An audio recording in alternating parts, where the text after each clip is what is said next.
Cari maklumat dan berita politik yang bebas, kupasan yang tepat, panas. Dapatkannya secara eksklusif hanya di Jom Channel.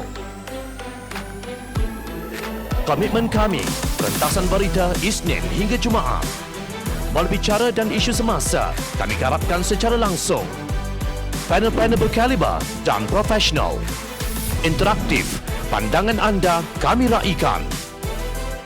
Jangan lupa bersama kami di setiap hujung minggu dalam edisi khas mingguan. Jom Channel, moving forward, sharing a new experience.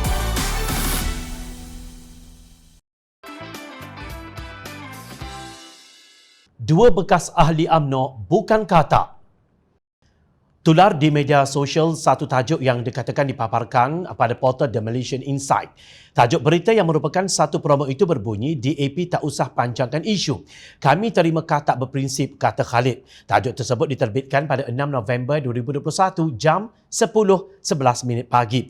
Carian Jom Channel mendapati promo The Malaysian Insight ialah DAP tak usah panjangkan isu.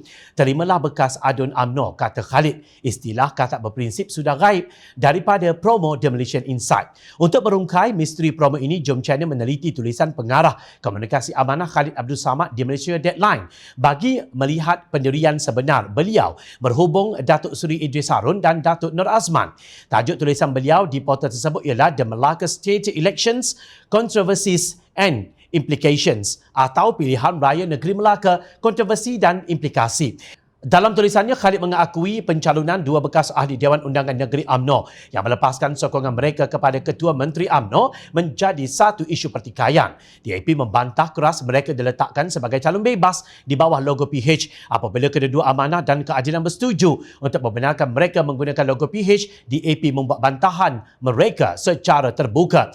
Hujah DAP kemudiannya dikuatkuasakan lagi oleh pelbagai individu yang turut mengecam keputusan itu dengan menyebutnya sebagai penyelewengan daripada prinsip PH. Beliau juga berpendapat isu semasa yang berkaitan dengan pencalonan kedua-dua bekas ahli Dewan Undangan Negeri UMNO itu tentunya lebih rumit sedikit. Walau bagaimanapun, jika kita menyaring fakta itu akan menjadi jelas bahawa kita tidak berkompromi prinsip dengan membenarkan mereka menggunakan logo PH. Bantahan yang dibuat ialah mereka adalah katak atau katak politik yang melompat dari satu parti ke parti yang lain, ujar Khalid. Dalam hubungan ini, Khalid tidak bersetuju bahawa kedua-dua bekas ahli Dewan Undangan Negeri UMNO itu wajar digelar katak setelah bertindak tidak menyokong Datuk Seri Sulaiman Mat Ali.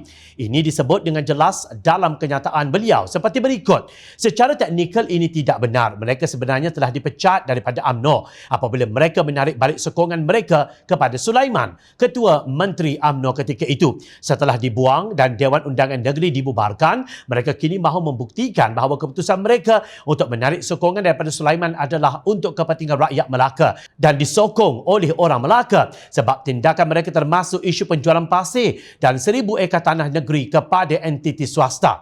Oleh itu, pendirian mereka adalah pendirian berprinsip dan mereka terpaksa membayarnya. Khalid melontar persoalan apakah pilihan yang ada pada ahli Dewan Undangan Negeri Kerajaan apabila mereka membantah salah guna kuasa secara terang-terangan oleh kerajaan negeri. Beliau melihat jalan keluar yang mudah adalah dengan berdiam diri dan menikmati hasil kerja mereka, tetapi itu bukan perkara yang betul untuk dilakukan.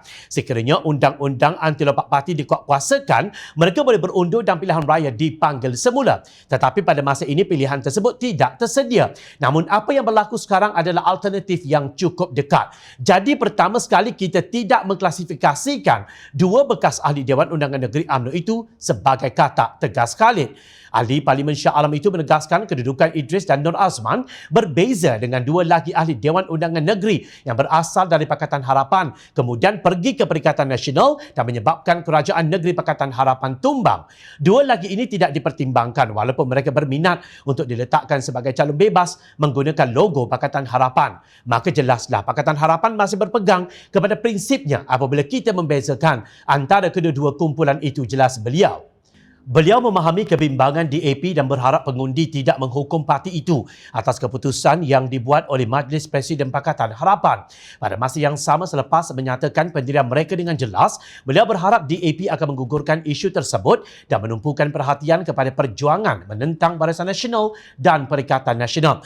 Khalid menjelaskan bahawa dua bekas ahli Dewan Undangan Negeri UMNO tersebut diletakkan untuk mendapat undi Melayu yang mahu meninjau di luar UMNO. Ini kerana Pakatan Harapan ingin menggalakkan mereka untuk meninjau bukan sahaja di luar UMNO tetapi jauh daripada UMNO. Jika kita ingin melihat kerajaan negeri Melaka berada di tangan Barisan Nasional untuk 5 tahun akan datang, maka kita mungkin wajar membenarkan isu-isu ini mengeruhkan pertimbangan kita dan membiarkan Barisan Nasional menang. Ini mudah dicapai dengan kita tidak keluar mengundi atas alasan berprinsip. Namun prinsip apakah yang kita bicarakan apabila kita membenarkan Barisan Nasional kembali berkuasa dengan mandat 5 tahun bidasnya?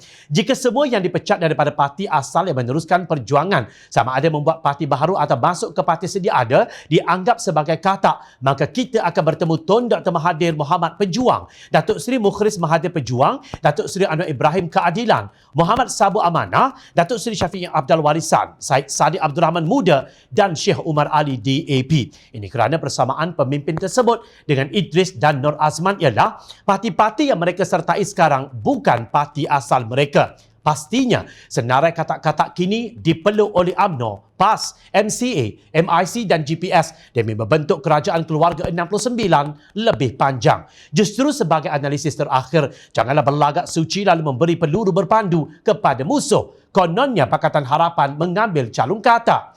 Tolong cermin diri dahulu.